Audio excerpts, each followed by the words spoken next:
2 minute সময় নষ্ট হলে কি এমন হয় মানুষ বলে, স্পেশালি বাঙালি জাতি এটা বেশি বলে।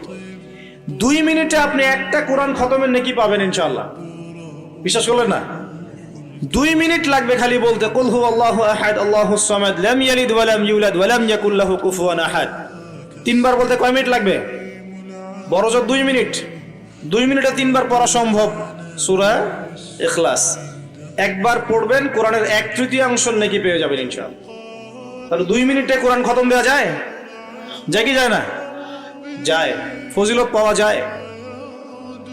2 মিনিটে আপনি বলতে পারেন আল্লাহুম্মা সাল্লি আলা মুহাম্মাদ ওয়া সাল্লিম। আমরা বলি না যে 10 মিনিট সময় দে, 10 মিনিট সময় বস গল্প করি, হ্যাঁ 10 মিনিট ফোনে নষ্ট করেন, 10 মিনিট আড্ডা পিটান, বন্ধুদের সাথে আসরের মধ্যে বসে পড়েন।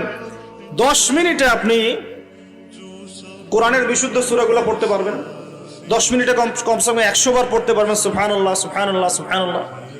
10 মিনিটে আপনি 100 বার পড়তে পারবেন আলহামদুলিল্লাহ। 10 মিনিটে আপনি 100 বার পড়তে পারবেন আল্লাহু আকবার। 10 মিনিটে আপনি 100 বার পড়তে পারবেন লা ইলাহা ইল্লাল্লাহ। পারা যাবে না এগুলো?